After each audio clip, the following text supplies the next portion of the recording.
ಕೊನೆಗೂ ದೇವ್ರು ನನ್ ಮಾತ್ ಕೇಳಿಸ್ಕೊಂಡ್ಬಿಟ್ಟು ವ್ರತಕ್ಕೆ ಕಲ್ಲು ಹಾಕ್ಬಿಟ್ಟ. ಇವಳು ಈ ವ್ರತನ ಮುಗಿಸೇ ಬಿಡ್ತಾಳೇನೋ ಅಂತ ಭಯ ಆಗೋಗಿತ್ತು. ಅರ್ಚಕ್ರೆ, ಇದಕ್ಕೇನು ಪರಿಹಾರ ಇಲ್ವಾ? ಪರಿಹಾರನ ಅವರೇ ಕಂಡ್ಕೊಂಡಿದಾರಲ್ಲ ತಾಯಿ.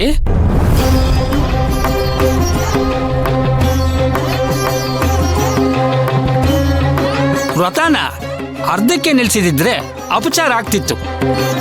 ಆದ್ರೆ ಭಕ್ತಿ ಇದ್ದಾಳಲ್ಲ, ಅವಳು ವ್ರತನ ತಪ್ಪಿಸಿಲ್ಲ. ಅವಳ ಗಂಡನಿಂದಲೇ ಈ ವ್ರತ ಪೂರ್ತಿ ಆಯ್ತಮ್ಮ.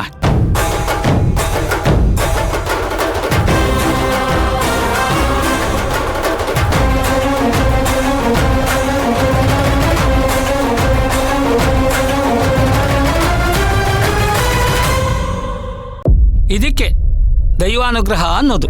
ಈ ವ್ರತವನ್ನ ಗಂಡ ಹೆಂಡತಿ ಇಬ್ರು ಸೇರಿ ಮಾಡಬೇಕಾಗಿತ್ತು. ಆ ತಾಯಿ ಅನುಗ್ರಹದಿಂದ ಅದು ಈಗ ಪರಿಪೂರ್ಣವಾಗಿದೆ. ಆಗೋದಿಲ್ಲ, ಒಳ್ಳೇದಕ್ಕೆ ಅನ್ನೋ ಹಾಗಾಯ್ತು.